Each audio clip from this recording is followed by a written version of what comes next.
Assalamualaikum warahmatullahi wabarakatuh. Selamat pagi, siang, sore, dan malam penonton yang menonton YouTube saya ini ya.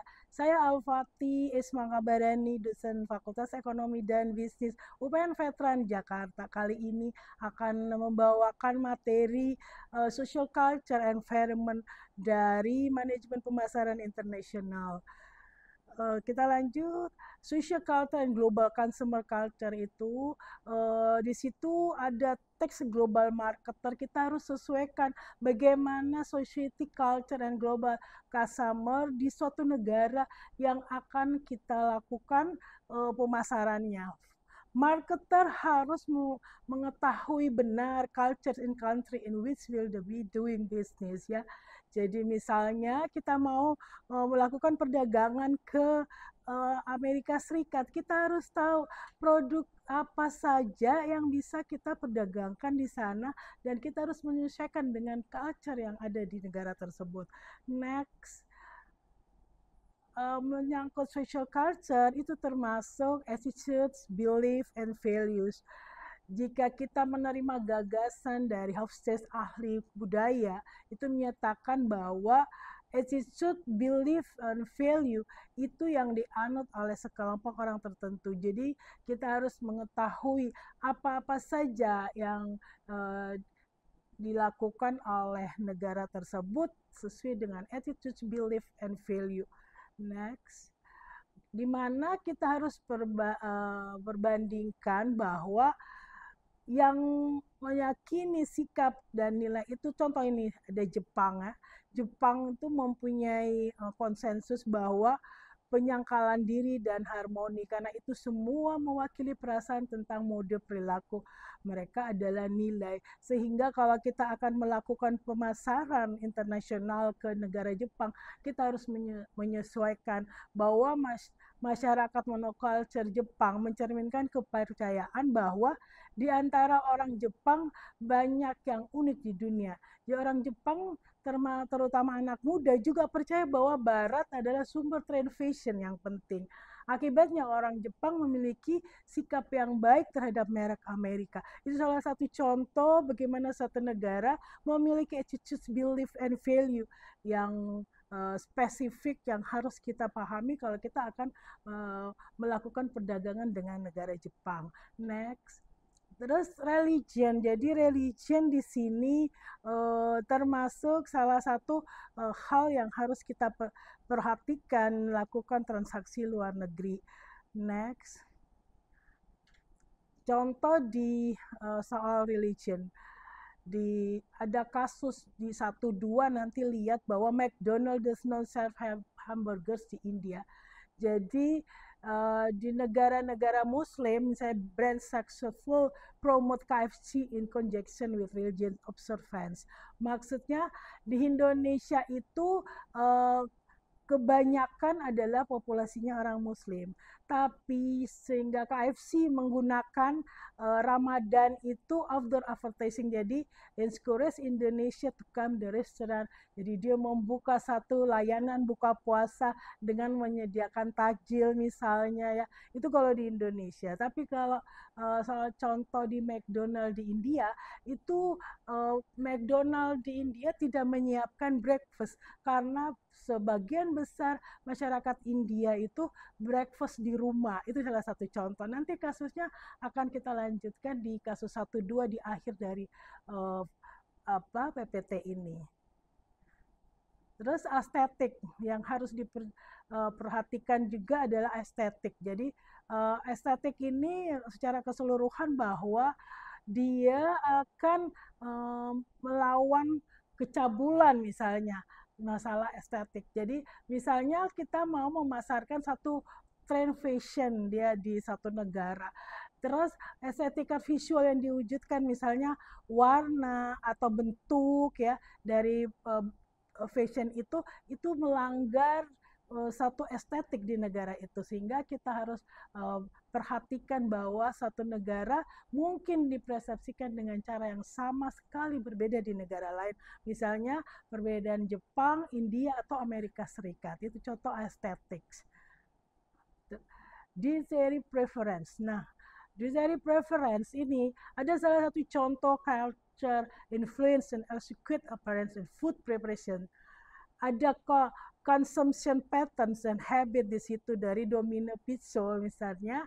Domino Pizza itu um, melakukan satu delivery company of Italy because Italian perceive a product to be too American. Jadi pizza yang dilakukan yang diproduksi oleh Domina itu juga sebenarnya adalah salah satu cerminan produk dari Italia, tapi itu lebih ke produk Amerika.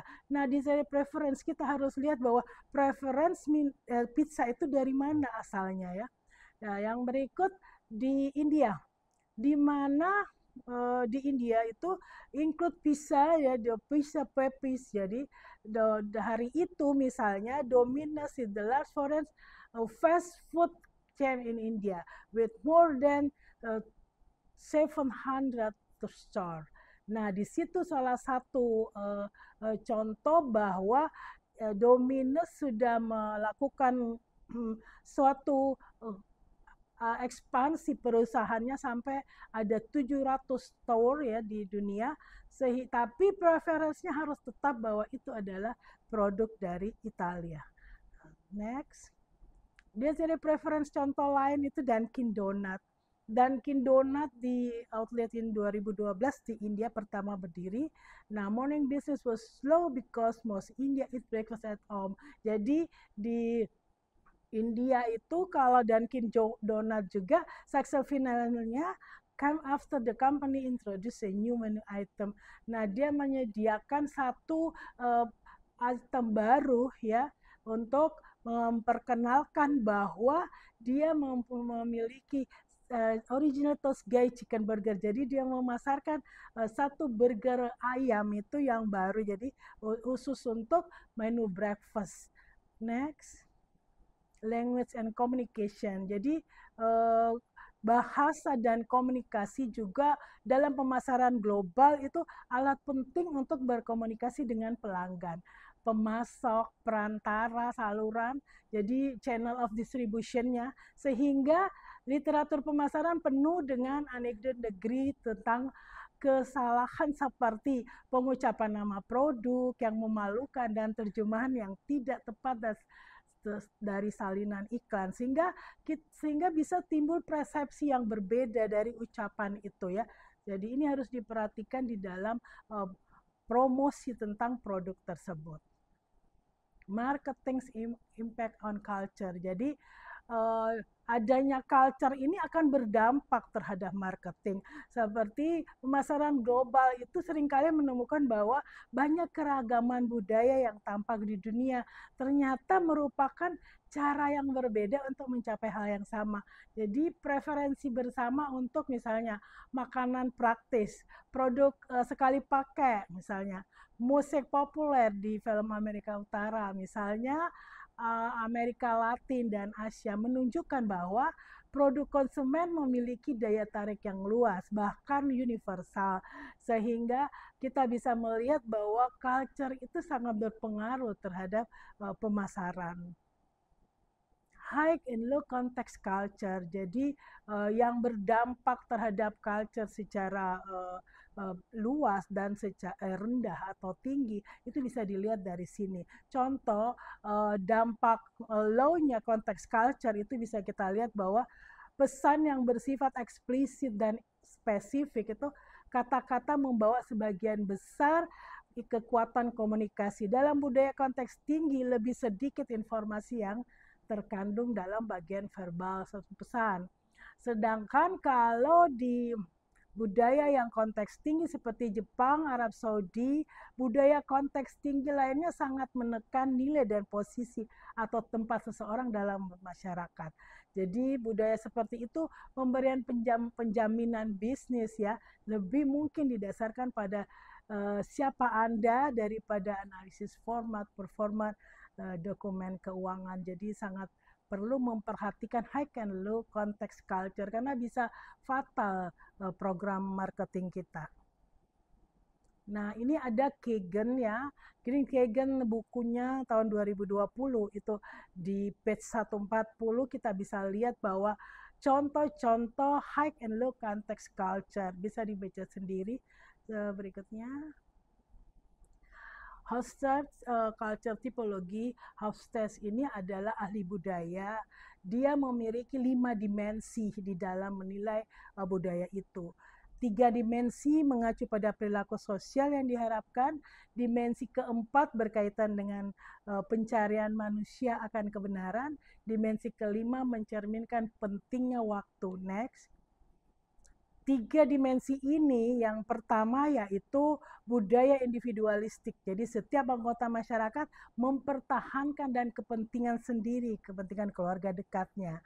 Nah, yang kedua power distance. Jadi seperti mana anggota yang kurang kuat di satu masyarakat itu bahkan terhadap kekuasaan itu bisa dicerminkan bahwa tidak merata. Jadi sehingga Hong Kong dan Prancis budayanya itu adalah budaya jarak yang berkekuatan tinggi. Jadi power distance merupakan culture Hofstede yang 3 dimensi. Yang ketiga menghindari ketidakpastian. Jadi non and uncertainty. Jadi dimensi ketiga dalam Hofstede ini sejauh mana anggota masyarakat merasa tidak nyaman dengan situasi yang tidak jelas. Sehingga kita harus memperhatikan Hofstede, hasil penelitian Hofstede bahwa 3 dimensi ini sangat penting untuk memperlancar pemasaran internasional.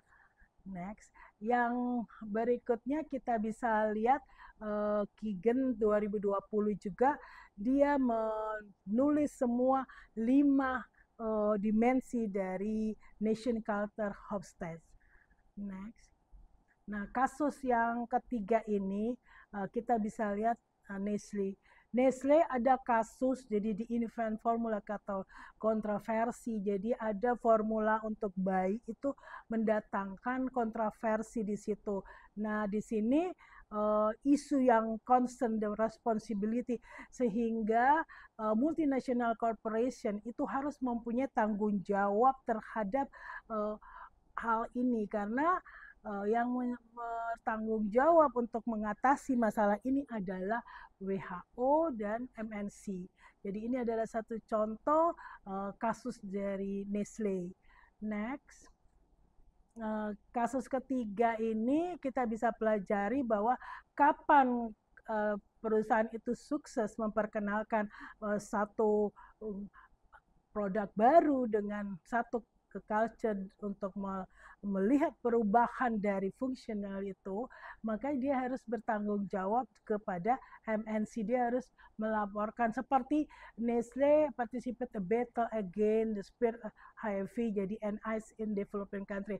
Jadi itu dicerminkan bahwa kasus Nestle sampai bisa menyebarkan virus AIDS ya. Jadi itu harus dilakukan pengembangan dari negara tersebut. Next. Nah, ini pertanyaan-pertanyaan yang harus kita jawab di dalam suatu kasus bagaimana social culture ini bisa mempengaruhi marketing pemasaran internasional kita. See you next week. Assalamualaikum warahmatullahi wabarakatuh.